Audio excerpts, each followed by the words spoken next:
नमस्कार दोस्तों, स्वागत है आपका मेरे नए चैनल राघव ब्रीज पे। पिछले 2 लेक्चर के अंदर हमने सीबीआई एपीपी 2015 के क्वेश्चन पेपर को डिस्कस किया था। आज हम 2023 के क्वेश्चन पेपर को डिस्कस करेंगे। 2015 के अंदर केवल ऐसे 4 से 5 सब्जेक्ट थे जिन पे क्वेश्चंस आया करते थे, लेकिन 2023 के अंदर जब सिलेबस चेंज हुआ तो कम से कम 5 से 6 सब्जेक्ट्स को सिलेबस में ऐड कर दिया गया है। तो आज हम उन सब्जेक्ट्स के क्वेश्चन को भी यहाँ पे डिस्कस करेंगे। तो आइए स्टार्ट करते हैं आज का session. Which one among the following provision of the Constitution of India requires a guardian to provide opportunities for education to his ward between the age of 6 years and 14 years?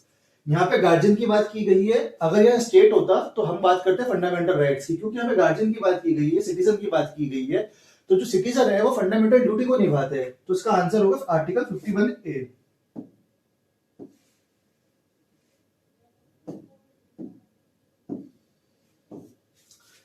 Consider the following statements. People of India have liberty of faith and worship. Morality cannot override the freedom of faith and worship. Which of the following statement given above is correct? क्या people of India have liberty of faith and worship? Yes, article 25 के अंदर हमको दे रखा है morality cannot override the freedom of faith and worship. This statement is wrong. Morality, law and order and health can override the freedom of faith and worship. Article 25-26 में साफ साफ बोल रखा है कि freedom of faith and worship are subjected to law, morality and health. So answer is one only. Consider the following statement with regard to the fundamental rights to freedom of religion. No religious instruction shall be provided in any educational institution wholly maintained out of state funds. Religious instruction may be provided in any educational institution established by any trust which requires that religious instruction shall be imparted in that institution even though that institution is administered by the state. No teacher or student attending any educational institution recognized by the state shall be compelled to attend any religious worship that may be conducted. Which of the statement given above is correct? Article 28 को अगर आप देखेंगे तो तीनों की तीनों जो statement है वो ये जो आर्टिकल 28 की तीनों स्टेटमेंट यहाँ दे रखे हैं और तीनों की तीनों जो है करेक्ट, तो आंसर हमारा होगा अब C. Consider the following statements. Only question of law can be the subject matter of litigation before the Supreme Court under Article 131 of the Constitution of India. Any question involving the legal right of the state against the government of India can be decided only by the Supreme Court. तो यहाँ पे statement 1 को अगर आप देखेंगे तो यहाँ पे ओनली लिखा हुआ है क्वेश्चन ऑफ लॉ, जहां क्वेश्चन ऑफ लॉ के साथ साथ क्वेश्चन ऑफ फैक्ट पे भी सुप्रीम कोर्ट जो है वो ओरिजिनल जुरिडिक्शन में जो डिस्प्यूट है उसको डिस्प्यूट को सॉल्व कर सकता है। और any question involving the legal right of the state against the government of India can be decided only by the supreme court. This statement is true. केवल सुप्रीम कोर्ट के पास power है state और government के जो dispute है उनको solve करने के लिए। तो आंसर हमारा होगा यहाँ पे 2 only. Which of the following statements are correct? The quorum to constitute a meeting of the House of People is 1/10 of the total membership of the House. If at any time during a meeting of the House of the People there is no quorum, the Speaker has no option but to suspend the meeting. The Chairman of the Council of State has only a casting vote in case of equality of vote. तो यहाँ पे जो quorum की बात की जा रही है वो बिल्कुल सही है कि 1/10 quorum होना चाहिए. Second, if at any time during a meeting of the House of the People there is no quorum, the Speaker has no option but to suspend the meeting. This statement is wrong. Speaker चाहे तो suspend कर सकता है और adjourn भी कर सकता है। यहाँ पे लिखा है there is no option but to suspend the meeting. इसका मतलब है कि ओनली वो सस्पेंड ही करेगा। तो स्टेटमेंट 2 जो हमारे यहाँ पे रॉन्ग है। The chairman of the council of state has only a casting vote in case of equality of vote. This statement is also true. तो हमारे यहाँ पे 1 and 3 is the answer. Which of the following statement relating to the various provision of the Constitution of India is correct? The member of the Committee of Parliament on official languages are elected by the member of the House of the People and the Council of State in accordance with the system of proportional representation by means of single transferable vote. ये हमारे को section 344 का जो clause 4 है उसमें ये statement दे रखा है और ये स्टेटमेंट बिल्कुल सही है. The chairman and member of the Official Language Commission are appointed by the President of India. ये सेक्शन आर्टिकल 344 क्लॉज 1 के अंदर ये स्टेटमेंट दे रखा है, ये भी बिल्कुल सही है. The representative of every state in the Council of State are elected by the elected member of the Legislative Assembly of the state in accordance with the system of proportional representation by means of single transferable vote. Select the correct answer. यहाँ पे आपको तीनों statement जो सही नजर आ रहे हैं तो उसका आंसर होगा यहाँ पे D. Under the Constitution of India for the Union Territory of Puducherry, the Parliament may by law create which of the following? An elected or partly elected and partly nominated body to function as a legislature. Second है a council of minister. Select the correct answer using the code given below. Article 239A के अंदर दोनों चीजें दे रखी है आपको, दोनों की स्टेटमेंट बिल्कुल सही है, तो यहाँ पे आंसर हो जाएगा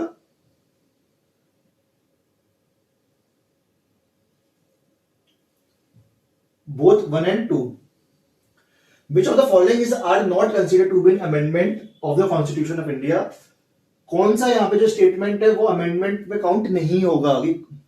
law made by Parliament by exercising power under article 2 and 3 बिल्कुल सही है कि जो भी लॉ पास होगा पार्लियामेंट द्वारा अंडर आर्टिकल 2 and 3 उसको हम अमेंडमेंट कंसीडर नहीं करेंगे। आर्टिकल 4 के अंदर ये साफ साफ लिखा है।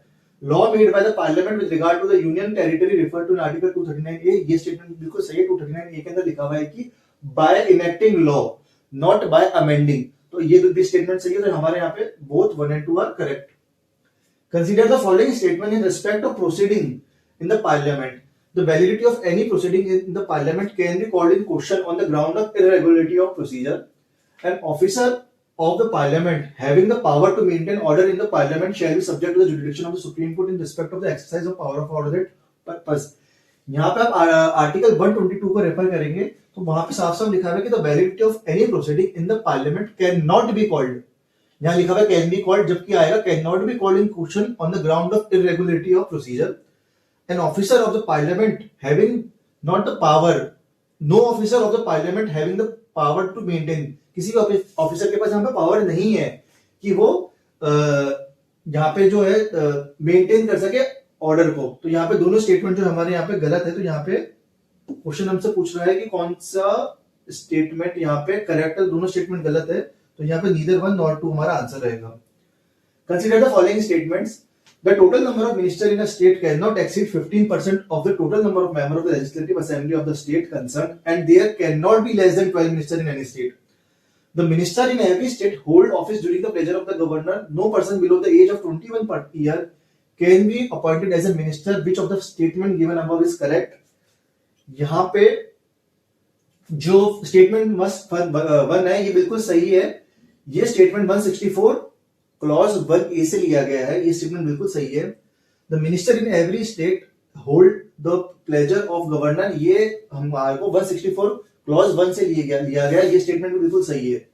No person below the age of 21 years, ऐसा कोई स्टेटमेंट नहीं है हमारे कॉन्स्टिट्यूशन में। 25 ईयर जो है लोकसभा और लेजिस्लेटिव असेंबली के लिए दिया गया है और 30 ईयर जो राज्यसभा और काउंसिल लेजिस्लेटिव काउंसिल के लिए दिया गया है। 21 का कोई यहाँ पे नहीं है, तो यहाँ पे हो जाएगा 1 and 2।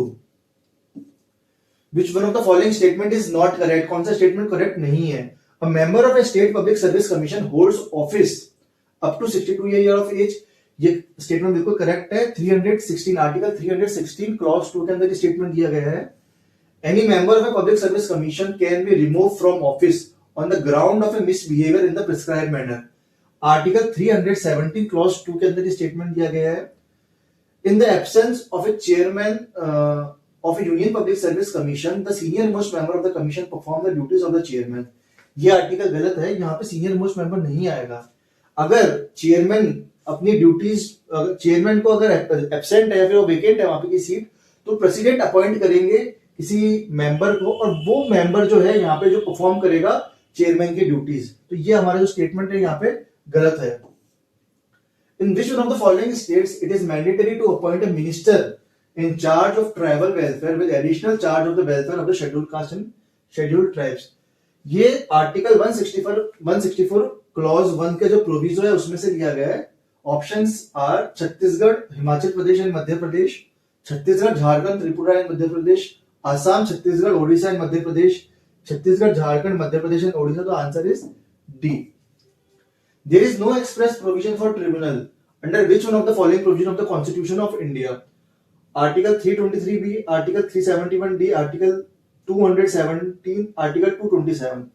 देखिए यहाँ पे सुप्रिंटेंडेंस ऑफ हाई कोर्ट का जो पावर है वहां पे कि हाई कोर्ट जो है वो सुप्रिंटेंडेंस कर सकता है लोअर कोर्ट या फिर ट्रिब्यूनल पे।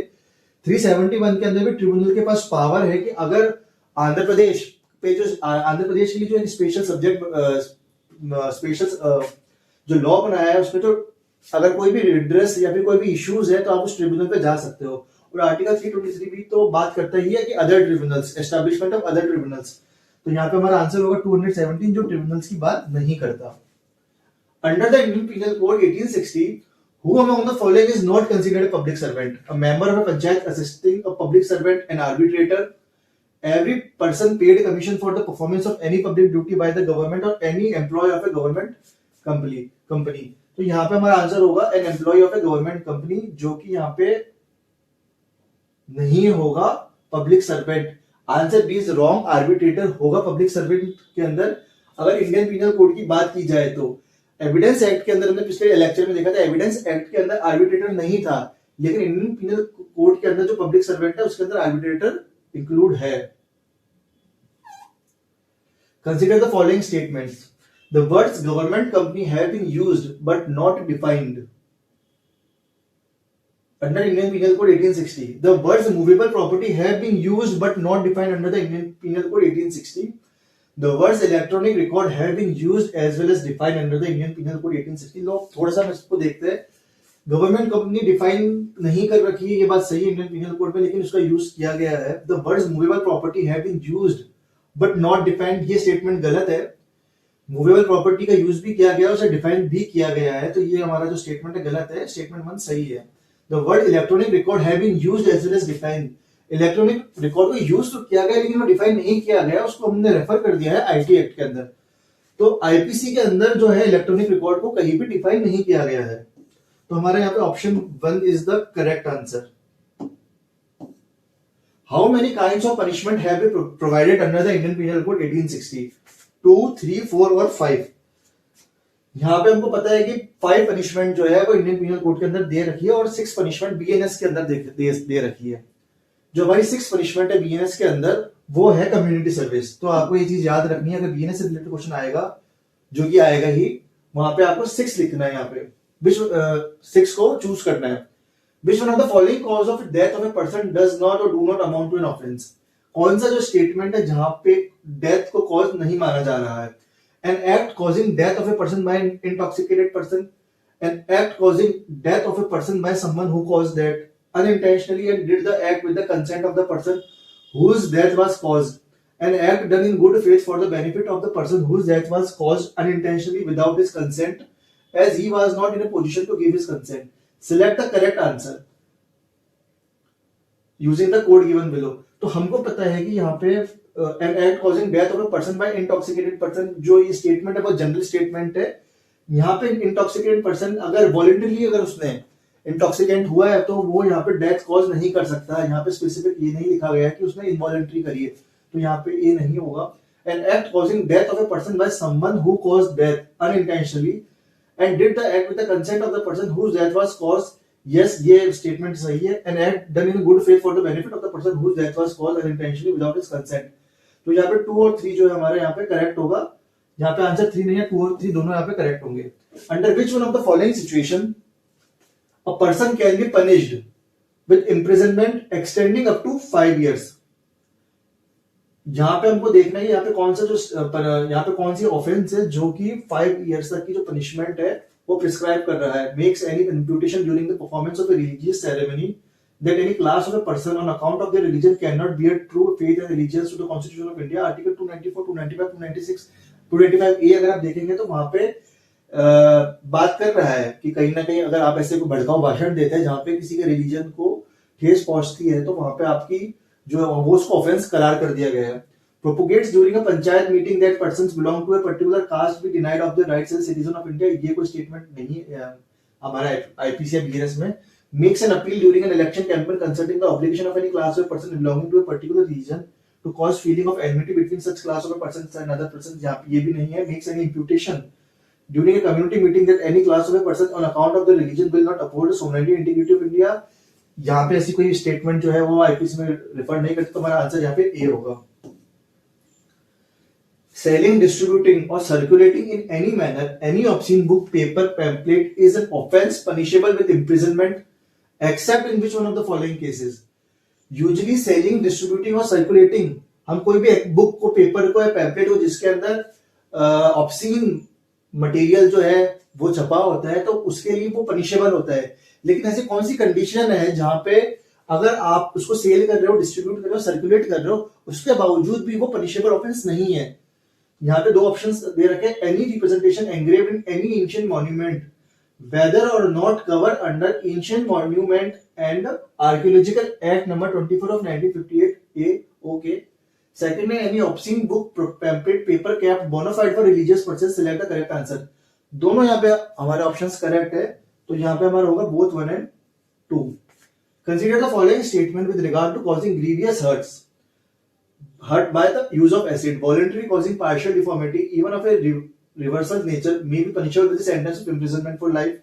The offender in a case of a grievous hurt caused by acid may be imposed fine which has to be just and reasonable to meet the medical expenses of treatment of the victim.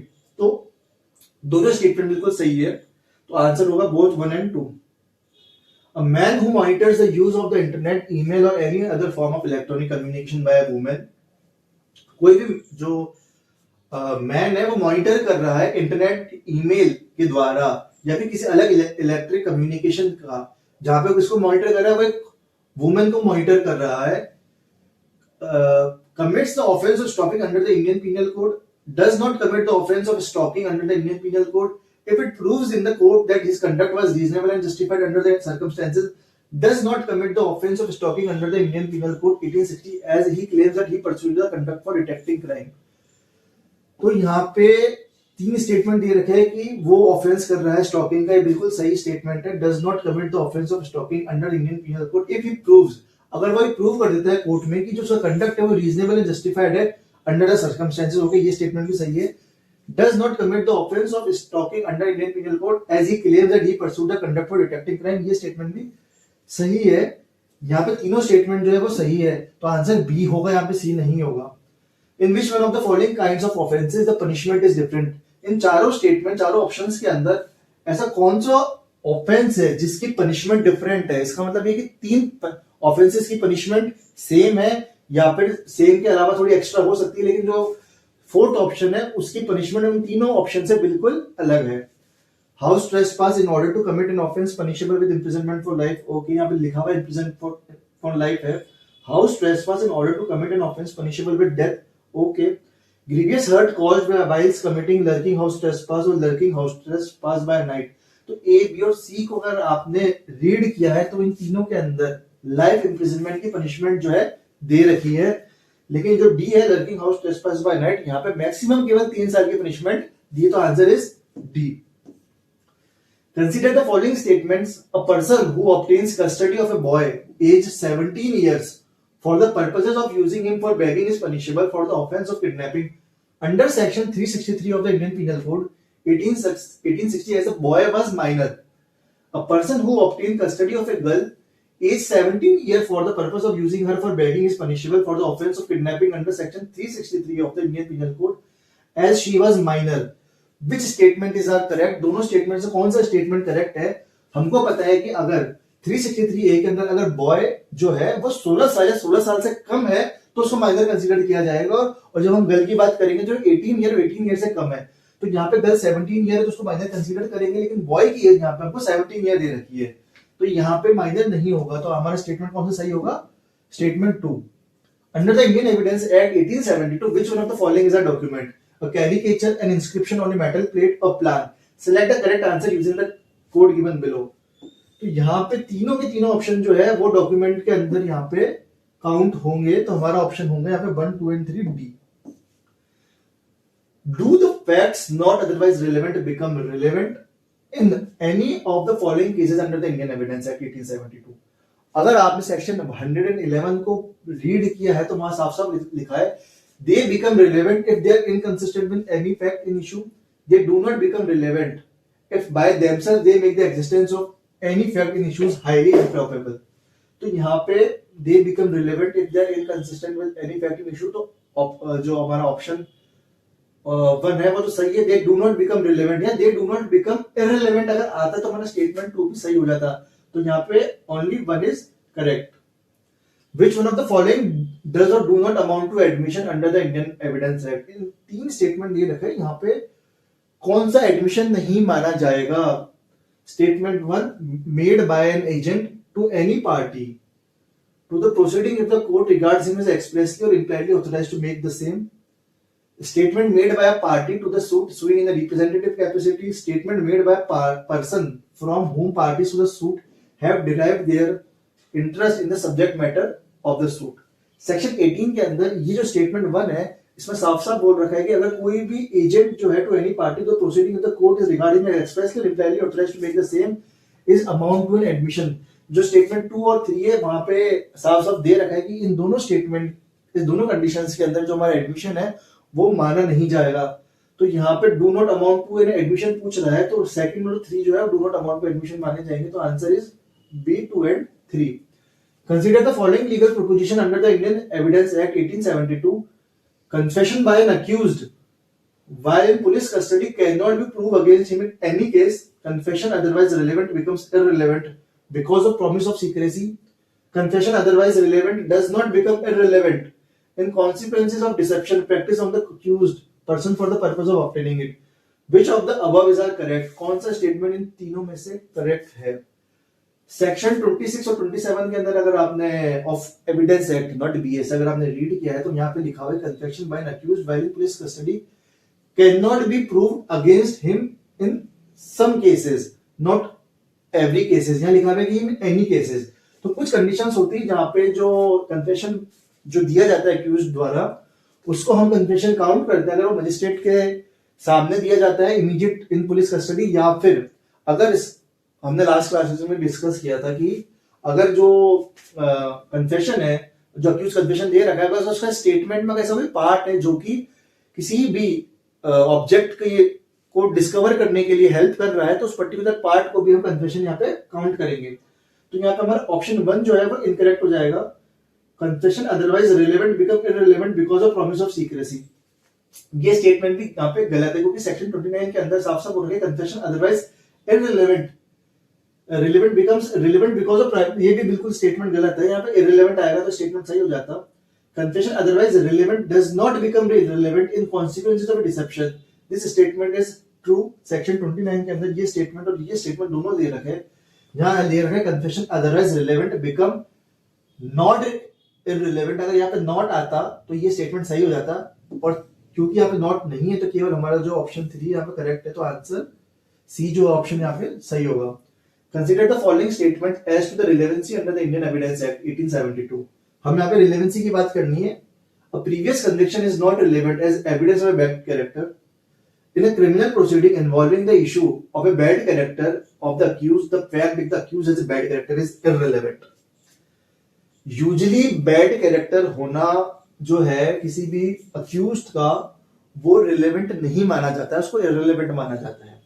लेकिन क्योंकि वो पहले अगर previously convict हो चुका है तो यहाँ पे जो बैड कैरेक्टर है इसको यहाँ पे रिलेवेंट माना जाएगा. तो यहाँ पे स्टेटमेंट 1 ये बोल रहा है कि previous conviction is not relevant, जबकि ये गलत है. यहाँ पे अगर आप सेक्शन में 54 को अगर आप देखेंगे उसका एक्सप्लेनेशन जो 2 देखेंगे वहां पे साफ साफ लिखा है कि previous conviction is relevant as evidence of bad character. तो statement 1 is wrong. In a criminal proceeding involving the issue of bad character of the accused, the fact that the accused has a bad character is irrelevant. ये statement भी बिल्कुल गलत है. यहाँ पे जो bad character है यहाँ पे रिलेवेंट होगा अगर कोई इशू ऑफ फैक्ट पे बात की गई तो इशू ऑफ बैड कैरेक्टर यहाँ पे हमारा इशू ऑफ फैक्ट है. तो ये स्टेटमेंट भी हमारा गलत हो जाएगा. तो यहाँ पे हमारा ऑप्शन है 1, 2, बोथ 1 and 2 और नाइदर 1 and 2. तो हमारा डी ऑप्शन आएगा. दोनों ही स्टेटमेंट हमारे यहाँ पे गलत होंगे. Which one among the following statement with regard to the Indian Evidence Act 1872 is correct? Whenever the opinion of any living person is relevant, the grounds on which such opinion is based are not relevant. In criminal cases, the fact that the accused is of a good character is relevant. In civil cases, the fact that the character of any person is such as to affect the amount of damage which he ought to receive is relevant. In civil cases, the fact that the character of any person concerned is such as to render probably any conduct imputed to him is relevant. तो यहाँ पे section 51, 52, 53 और 54 of evidence act को आप अगर read करेंगे तो ये चारों स्टेटमेंट वहीं से लिए गए हैं. जो इसमें जो सेक्शन ऑप्शन डी है वो यहाँ पे बिल्कुल सही है.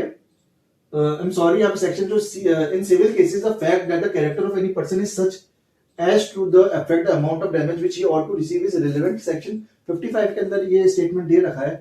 क्वेश्चन इज क्या पूरा करेक्ट? हाँ, तो सेक्शन 6 जो है हमारे यहाँ पे सही होगा. Under the Indian Evidence Act 1872, the presumption of the court in any proceeding involving secure electronic signature is affixed by subscriber with the intention of signing or approving the electronic record is rebuttable or irrebuttable. Which of the above is correct? या तो rebuttable मतलब आप उसकी पे रिबट कर सकते हो या फिर रिबट नहीं कर सकते हो. तो यहाँ पे अगर आप सेक्शन 85C पे आप जाएंगे तो साफ साफ वहां पे दे रखा है कि आप रिबट कर सकते हो. तो यहाँ पे ऑप्शन हमारा ए होगा.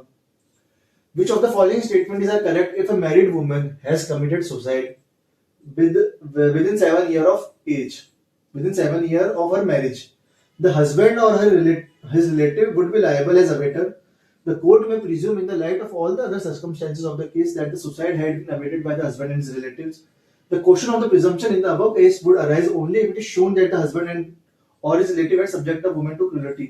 तो जो सेक्शन हमारा 113B है उसमें क्या है कि जो जज है वो ये देखता है कि कौन कौन सी जो सर्कमस्टेंसेस है वो मीट हो रही है इस पर्टिकुलर केस के अंदर. तो द हस्बैंड एंड और his relative would be liable. Directly वो लायबल नहीं कहलाए जाएंगे. द कोर्ट में प्रिज्यूम करेगा in the light of all the circumstances of the case that the suicide has been abetted by the husband and his relative. Yes, वो presume करेगा, वो directly liable नहीं ठहरा देगा. तो हमारा statement 1 is incorrect. Statement 2 is correct. The question of presumption in the above case would arise only if it is shown that the husband or his relative had subject the woman to cruelty. Section statement 3 भी यहाँ पे सही है. तो यहाँ पे हमारा पूछ रहा है करेक्ट कौन सा है, तो हमारा 2 और 3 दोनों सही है. तो option C is the correct answer. Which one of the following is not a duty of an agent to the principal under the Indian Contract Act? यहाँ पे कौन सा स्टेटमेंट जो है जहां पे ड्यूटी नहीं है एजेंट की प्रिंसिपल के लिए? To conduct business with skill and intelligence, ये एक ड्यूटी है. To communicate with principal in case of difficulty, ये भी एक ड्यूटी है एजेंट की प्रिंसिपल के लिए, प्रिंसिपल के against. To be indemnified against the consequences of lawful act, lawful act के लिए यहाँ पे कोई भी ड्यूटी नहीं है एजेंट की. To render accounts to the principal on demands. तो आप यहाँ पे जो सेक्शन 212, 14 और 13 को रेफर करिए. तो यहाँ पे आपको 12, 14 और 13 तीनों स्टेटमेंट हमारे लिए है इंडियन कॉन्ट्रैक्ट एक्ट से. तो हमारा यहाँ पे सी जो है यहाँ पे कोई स्टेटमेंट नहीं बन रहा है. X lends her new car to G for his own driving. G allows his friend F to drive the car. F on instruction of G drives with caution and care, but still the car gets slightly scratched while driving through the market. Is G liable to compensate? X under the Indian Contract Act 1872. Let's check कौन कौन से यहाँ पे option है. Yes, because it is G's duty to take care of the goods bill. Okay, ठीक है. Yes, because the use of goods bill must be authorized. No, because G had taken due care. No, because there was no express mention about the compensation in the contract. तो D तो नहीं होगा यहाँ पे. No, because G had taken due care. नहीं, जरूरी नहीं कि आप ड्यू केयर कर रहे हो फिर भी आपकी लायबिलिटी बनती है. Yes, because it's G's duty to take care of the goods bill. अब A और B के अंदर हमको देखना, तो यहाँ पे अगर आप सेक्शन 154 ऑफ कॉन्ट्रैक्ट एक्ट को रेफर करेंगे तो साफ साफ वहां पे बोल रखा है कि ऑथोराइज यूज के लिए ही केवल जो है बेली को यह हमेशा ध्यान रखना होगा कि उसने जो भी चीज अपने पास रख रखी है उसका ऑथोराइज यूज ही करे. क्योंकि यहाँ पे जी ने एफ को कार दे दी जबकि जी ने खुद के लिए यहाँ पे ली थी कार. तो यहाँ पे ऑथोराइज एक्ट नहीं है. तो हमारे यहाँ पे जो बी है उसका करेक्ट आंसर होगा. Where a pawnor makes default in payment of डेब्ट, what is are the options available to the pawnee? Pawnee के पास कौन से ऑप्शंस है पॉनर के अगेंस्ट अगर डिफॉल्ट पेमेंट हो जाता है? तो brings a suit against the pawners, retain the goods pledge as a collateral security or sell the goods pledge. Section 176 के अंदर हमको सारे के सारे यहाँ पे जो है क्या कहते हैं ऑप्शंस जो है वो दे रखे कि पॉनी क्या क्या यहाँ पे जो राइट्स है वो एक्सरसाइज कर सकता है. तो तीनों की तीनों brings a suit against the pawners भी कर सकता है, retain the goods pledge as a collateral security भी कर सकता है, sell the goods pledge. तो हमारे 1, 2 and 3 तीनों यहाँ पे आंसर होंगे. X guarantees to S the payment of a bill of exchange by T. The acceptor the bill is dishonored by T. The liability for payment of X under the Indian Contract 1880 to 1872 is. तो यहाँ पे अगर 128 of Indian Contract Act को refer करेंगे तो यहाँ पे option 1 बोलता है कि is limited to the principal amount of the bill since the interest is to be paid by the principal debtor as this is not a case of continuing guarantee. continuing guarantee की बात ही नहीं यहाँ पे.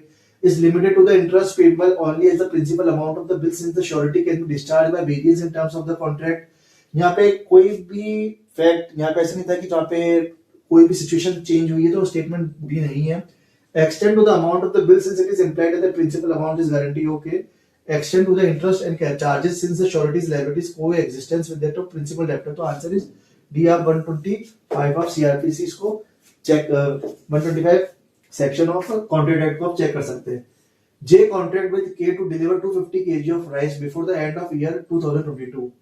J deliver 130 kg till 31st December 2022 and none after that. K retains the delivered rice. For the 130 kg of rice, K is required to pay to J although the entire quantity was not delivered. This principle under the Indian Contract Act is referred as a doctrine of restitution, quid pro quo, doctrine of frustration, doctrine of express and implied contract. Doctrine of express and implied contract यहाँ पे कहीं से कहीं तक नजर नहीं आ रहा. Frustration की भी कोई बात नहीं. यहाँ पे कोई ऐसी सिचुएशन क्रिएट नहीं हुई कि यहाँ पे जो जे है वो किसी रीजन की वजह से अपना जो कॉन्ट्रैक्ट है वो फुलफिल नहीं कर पा रहा. तो सी भी नहीं हुआ. क्विड प्रो क्यू भी यहाँ पे ऐसा कुछ नहीं है. यहाँ पे के को क्या है, यहाँ पे केस रिक्वायर्ड टू पे, के को पे करना पड़ेगा. तो answer is doctrine of restitution, section 65 of contract act. D. A single contract to sing in L's theatre for 2 nights every week for 2 months. On the 6th night, D willfully absent herself, after which L resigned the contract. In this respect, which of the following statements are correct? तो यहाँ पे कौन सा situation के हिसाब से कौन सा जो स्टेटमेंट है वो सही होगा. L must pay D for the 5 nights that she performed. This is true. L can claim compensation for damage due to non-fulfillment of contract. This is also true. L cannot claim compensation since he himself rescinded the contract. Statement 3 is not A correct. L यहाँ पे claim कर सकते हैं compensation क्योंकि यहाँ पे जो contract breach हुआ है वो डी की वजह से हुआ है, एल की वजह से नहीं हुआ है यहाँ पे. और एल जो है जो डी को पे करना, एल को जो डी को पे करना पड़ेगा उन 5 नाइट्स के लिए जहां पे उसने जो सिंगिंग करी है. तो यहाँ पे 1 और 2 इज द करेक्ट आंसर. यहाँ पे हमारा ऑप्शन सी जो है वो सही हो जाएगा. The promisee in a contract of indemnity is entitled to recover all damages which he may be compelled to pay in a suit to which the promise of indemnity applies. All costs which he may be compelled to pay in suit in bringing or defending it, or if the promisor authorizes him to do so. All sums which he may have paid under terms of any compromise of any suit if it was authorized to do so. तो यहाँ पे अगर आप section 125 को देखेंगे of Indian contract act तो तीनों statement वहां दे रखे, तो हमारा आंसर डी होगा. यहाँ पे T sells by auction to E old coins which he knows to be the fake. This contract is voidable, valid या फिर agreement against public policy. जब भी कोई भी कॉन्ट्रैक्ट या तो कोर्जन के थ्रू होता है या फिर मिसरिप्रेजेंटेशन के थ्रू होता है, फिर फ्रॉड के थ्रू होता है, तो यहाँ पे section 19 of Indian contract act के अंदर जो सामने वाली जो पार्टी है वो चाहे तो कॉन्ट्रैक्ट को वॉइड कर सकती है. तो ये जो कॉन्ट्रैक्ट होगा इसको वॉइडेबल कहा जाएगा section 19 of Indian contract act के अंदर. Which one among the following is not a mode of revocation of proposal made by G2Y? तो यहाँ पे हम देखते हैं options. By death of G only if the fact of his death comes to the knowledge of Y before acceptance. By failure of Y to fulfill the condition precedent to acceptance. By lapse of time prescribed in the proposal. By insanity of G whether or not the fact comes to the knowledge of Y. तो यहाँ पे हमको पता है कि death के होने पर हम रिवोक कर सकते हैं अगर हमारा कोई भी कंडीशन प्रेसिडेंट लगा रखी है और प्रेसिडेंट फुलफिल नहीं होती तो आप रिवोक कर सकते हो बाय लैप्स ऑफ टाइम. अगर पर्टिकुलर टाइम दे रखा है उससे पहले आप और वो टाइम अगर बीत जाता है तो आप रिवोक कर सकते हो. बाय इंसिनिटी, तो इंसिनिटी यहाँ पे कोई ग्राउंड नहीं है. तो आंसर हमारा होगा डी. गाइस मैं आपसे 1 मिनट लेना चाहूंगा.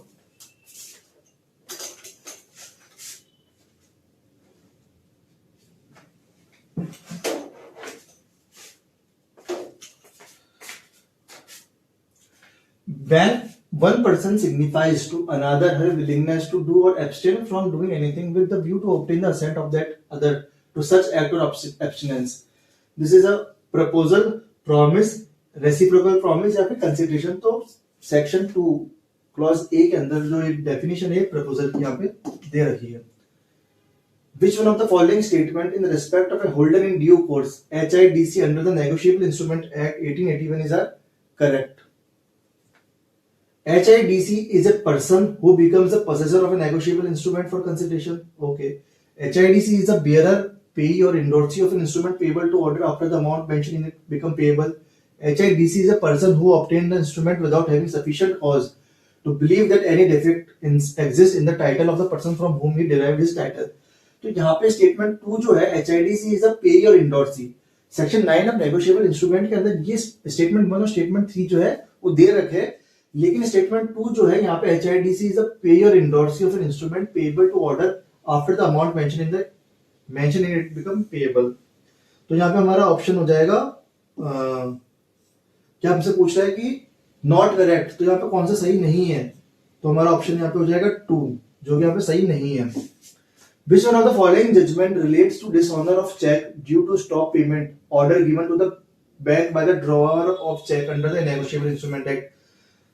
स्टूडेंट्स यहाँ पे आपको देखना पड़ेगा कि अगर आपको केस लॉज पता है नेगोशिएबल इंस्ट्रूमेंट के तो आप इसको अटेम्प्ट करिए, अदरवाइज आप इसको लीव कर दीजिएगा. वैसे इसका आंसर जो है ए है. मैं चाहूंगा कि आप इन चारों केसेस को एक बार गूगल पर सर्च करिएगा और इन चारों केसेस में भी सर्च करिएगा कि कौन से टॉपिक से रिलेटेड है नेगोशिएबल इंस्ट्रूमेंट एक्ट के. हो सकता है कि ये क्वेश्चन वापस 2026 के अंदर रिपीट हो जाए. In order to reduce delay in legal proceedings pertaining to dishonour of cheques the negotiable instrument act 1881 was amended in 2018. Which of the following provision were introduced with the said amendment? तो इन तीनों statements के अंदर ऐसा कौन सा statement है जो कि या ऐसा कौन सा प्रोविजन है जो कि 2018 के अमेंडमेंट से इंसर्ट किया गया है? तो यहाँ पे the power of the court to direct interim compensation, the power of the appellate court to order payment pending appeal against conviction, the power of the court to try case summarily. ये first और second दोनों statement जो है वो 2018 के amendment से insert हुए हैं. 143A बात करता है स्टेटमेंट 1 की और 148 सेक्शन ऑफ नेगोशिएबल इंस्ट्रूमेंट बात करता है स्टेटमेंट 2 की. जो power of court to try summary जो है ये सेक्शन 143 के अंदर है और ये अमेंडमेंट एक्ट 2002 से इंसर्ट हुआ है. तो हमारे यहाँ पे आंसर कौन से हो जाएंगे 1 and 2. Which one of the following statement is not correct in respect of material alteration of a negotiable instrument? Any material alteration renders the same voidable as against anyone who is a party thereto at any time of making such alteration. A material alteration made in order to carry out the common intention of the original parties can be said to be the valid. An alteration made by an endorsee discharges his endorser from all liabilities to him in respect of the consideration thereof.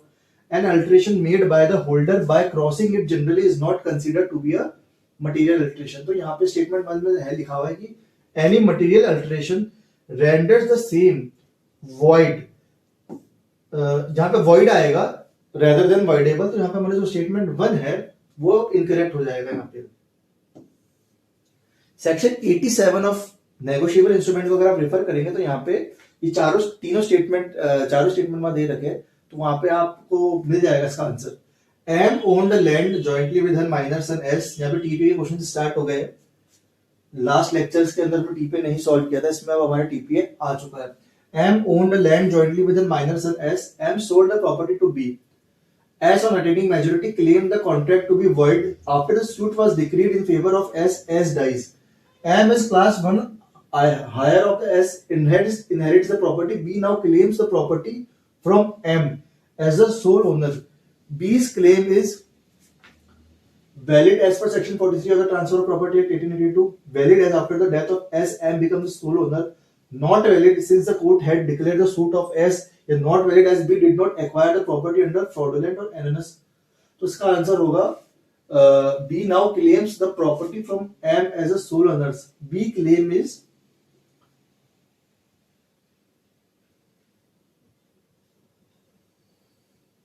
तो हमारा answer यहाँ पे A हो जाएगा valid as per section 43 of the transfer of property act.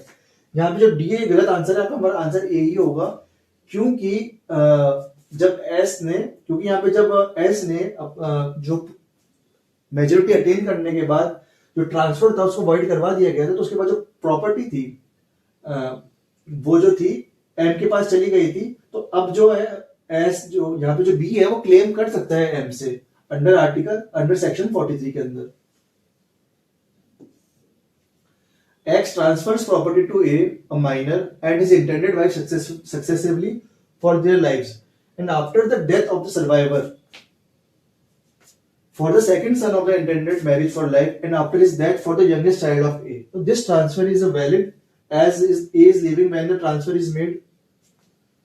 Valid as a Transfer of Property Act 1882 permits transfer for benefit of unborn person. Not valid since the right of the second son do not extend to X remaining interest in the property under the TPA. Not valid since the TPA expressly provide for the transfer between living persons.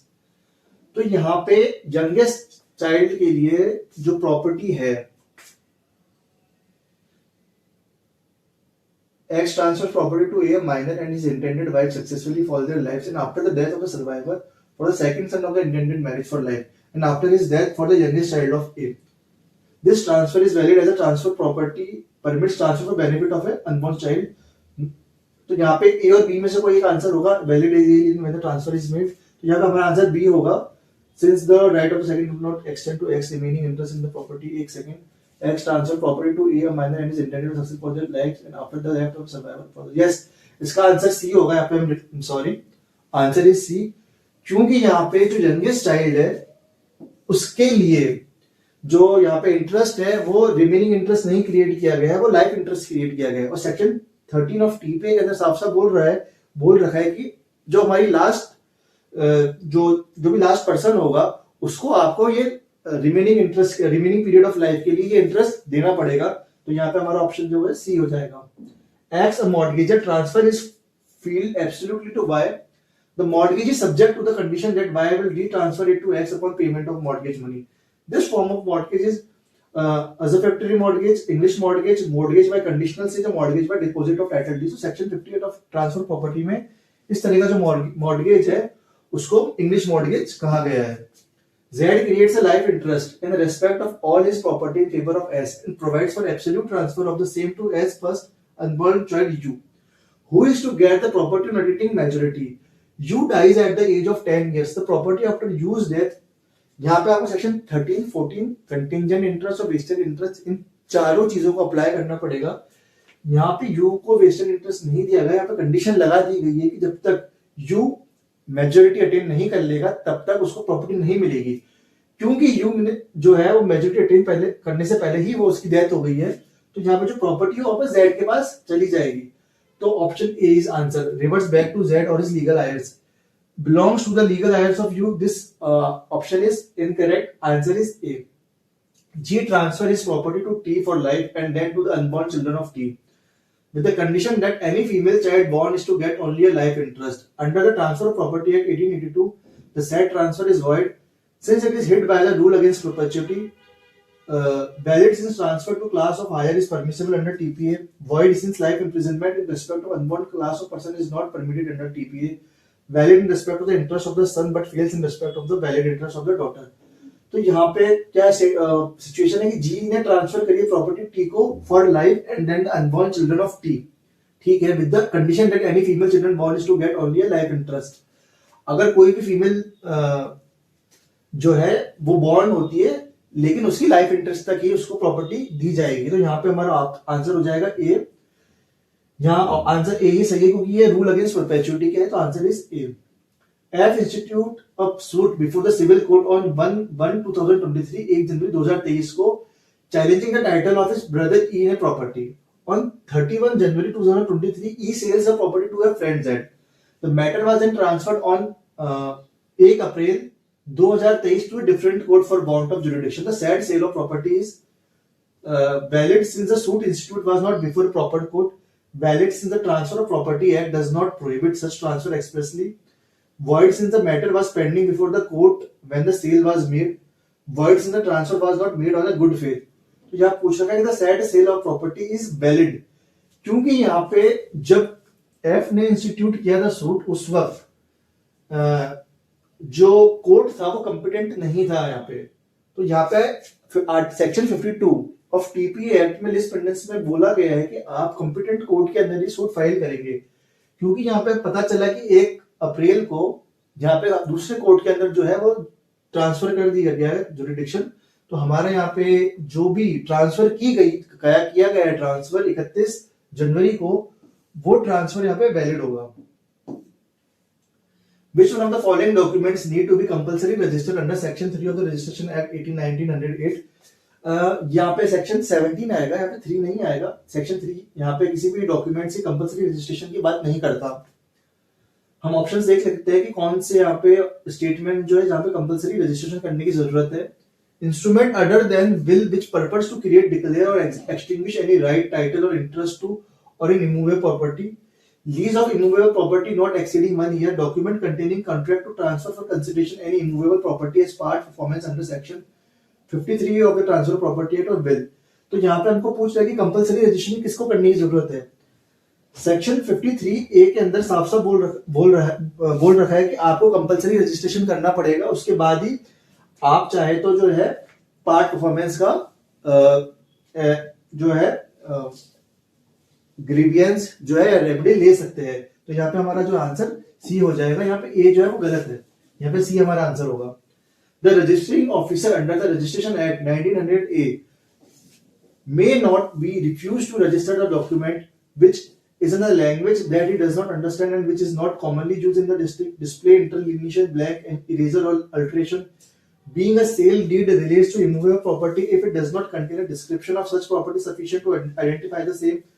The registrar at his discretion thinks that such document cannot be. Question ये कह रहा है आपको कि registering officer आपको कब refuse नहीं कर सकता किसी भी डॉक्यूमेंट या को रजिस्टर करने के लिए। तो यहाँ पे हमारे पास जो सेक्शन 19 है, सेक्शन 20 को अगर आप रेफर करेंगे तो यहाँ पे ए, बी और सी तीनों कंडीशन के अंदर जो रजिस्ट्रिंग ऑफिसर है वो आपको रिफ्यूज कर सकता है, लेकिन जो डी ऑप्शन है जहाँ पे रजिस्ट्रार ये बोल रहा है कि उसकी डिस्क्रिशन है, तो डिस्क्रिशन की यहाँ पे कोई बात नहीं की गई है रजिस्ट्रेशन एक्ट के अंदर, तो हमारा ऑप्शन यहाँ पे डी सही हो जाएगा। Who among the following person is not authorized to present document for registration under section 32 of the Registration Act 1900? कौन ऑथोराइज नहीं होगा डॉक्यूमेंट को प्रेजेंट करने के लिए under section 32 of registration act 1908?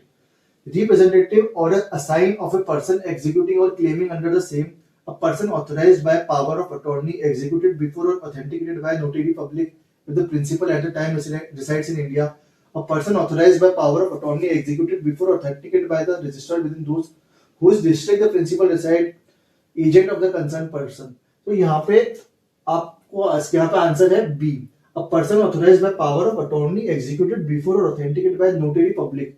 If the principal at the time resides in India, he is not authorized to present the document before registering officer. The court has power to order separate trial in which of the following cases? When the joinder of the plaintiff might be embarrassing, when the joinder of the defendant might delay the trial, when the joinder of the plaintiff's defendant might embarrass or delay the trial. तो यहाँ पे हमको order 1 rule 2 के अंदर साफ साफ तीनों हमारे ऑप्शंस यहाँ पे स्टेटमेंट सही है, तो यहाँ पे हमारा हो जाएगा 1, 2 and 3. Which one of the following is a correct match under the Code of Civil Procedure Code? Recognize agent and pleaders, this is wrong, यहाँ पे ऑर्डर 3 आएगा. Issue and service of summons order 5, ये statement सही है. Plaint order 7 आएगा और set of and counter claim order 8 आएगा, तो यहाँ पे हमारा आंसर हो जाएगा B. In which one of the following cases a suit cannot be dismissed? कौन सी कंडीशन है जहाँ पे सूट जो है डिसमिस नहीं हो सकता है? When on a day fixed for the defendant to appear in a court, it is found that the defendant could not be served with the summons on account of failure of the plaintiff to pay the prescribed court fees for service. Where the defendant appears in court on the day fixed for the defendant to appear in court without being served with summons, where neither party appears when the suit is called for hearing, where the plaintiff fails to apply within 7 days for the issue of fresh summons after the summons already issued were written off. तो यहाँ पे order 9 rule 3 के अंदर ये दे रखा है कि जब डिफेंडेंट अपीयर हो जाएगा कोर्ट के अंदर on the day fixed for the defendant to appear in the court without being served with summons, उसको सर्व नहीं किया गया है समन, लेकिन अगर डिफेंडेंट वहां अपीयर हो जाता है तो उस कंडीशन के अंदर जो सूट है वो डिसमिस नहीं होगा. Order 9 rule 3 under the Code of Civil Procedure 1908, where the defendant appears but not the plaintiff, when the suit is called for hearing, what course of action may be followed? यहाँ पे कौन सा course of action follow करेगा court? The suit may be dismissed. The court may pass a decree based on the admission of the claim by the defendant. The plaintiff cannot file a fresh suit in respect of the same cause of action. तो यहाँ पे आप order 9 rule 8 और 9 को जब आप पढ़ेंगे तो यहाँ पे जो तीनों स्टेटमेंट है वो तीनों सिचुएशंस जो है बिल्कुल सही है, तो हमारा यहाँ पे 1, 2 and 3 तीनों स्टेटमेंट सही होंगे. Which one of the following statement with regard to the return of plaint under the Code of Civil Procedure Code 1908 is not correct? Plaint के रिगार्डिंग यहाँ पे कौन सा स्टेटमेंट सही नहीं है? Only at the initial stage of the suit, this is wrong. At any stage of the suit a plaint can be return to be presented to the court in which the suit should have instituted. तो हमारा option A ही जो यहाँ पे गलत है, क्योंकि यहाँ पे ऑर्डर 8 रूल 10 ये बोल रहा है कि किसी भी स्टेज के सूट पे जो प्लेन को रिटर्न किया जा सकता है कोर्ट द्वारा। तो यहाँ पे हमारा आंसर ए हो जाएगा। Consider the following statement with regard to the Banking Regulation Act 1949. The central government has power to suspend the operation of any of the provision of the Act for a total period not exceeding 1 year. The power to suspend the operation of the provision of the Act can be exercised by the Governor of the Reserve Bank of India in certain cases for a certain period. An order for suspension of the provision of the Act by the central government cannot be more than 6 days. कौन सा statement सही है? यहाँ पे तीनों statement सही है। Banking regulation act के अंदर इन तीनों स्टेटमेंट को आप पढ़ना एक बार, और इस स्टेटमेंट के ऊपर के जो सेक्शंस है और जो नीचे के सेक्शन है उनको भी रीड करना, क्योंकि अगर 2023 में ये क्वेश्चन आया है तो इसके आसपास के ही क्वेश्चन से फिर आसपास के सेक्शन से फिर से क्वेश्चन आने की संभावना है। तो आज के लिए बस इतना ही। मेरा आप लोगों से एक रिक्वेस्ट है कि प्लीज आप राघव ब्रीज को सब्सक्राइब कीजिए, शेयर कीजिए उन लोगों के साथ में जो जेएलओ जेईडीए की प्रिपरेशन करना चाहते हैं और यूजीसी नेट की प्रिपरेशन करना चाहते हैं। अगर आपके कुछ दोस्त यूपीएससी या फिर आरपीएससी की तैयारी भी कर रहे हैं तो आप ये जो चैनल है उनको आप भेज सकते हैं, उनको शेयर कर सकते हैं, उनको बोल सकते हैं कि आपको सब्सक्राइब कर लीजिए, क्योंकि आने वाले टाइम के अंदर मैं यूपीएससी और आरपीएससी के फ्री कोर्स लॉन्च करने वाला हूं, जहां पे ना केवल मैं यूट्यूब पर कोर्स फ्री करवाऊंगा बल्कि मैं आपको नोट्स भी प्रोवाइड कराऊंगा, वो भी बहुत एडवांस लेवल की, क्योंकि एडवांस लेवल के जो नोट्स है वो यूट्यूब पे कोई प्रोवाइड नहीं कराता। केवल प्रीलिम्स की सीरीज जो है वो यूट्यूब पे चलती है यूपीएससी और आरपीएससी के अंदर। तो मैं this is the first channel जो आपको एक एडवांस कंटेंट प्रोवाइड कराएगा, और ना केवल एडवांस कंटेंट प्रोवाइड कराएगा बल्कि आपकी आंसर राइटिंग सेशन को भी यहाँ पे इस प्लेटफॉर्म पे करवाया जाएगा। तो आज के लिए बस इतना ही। जय भारत, जय हिंद।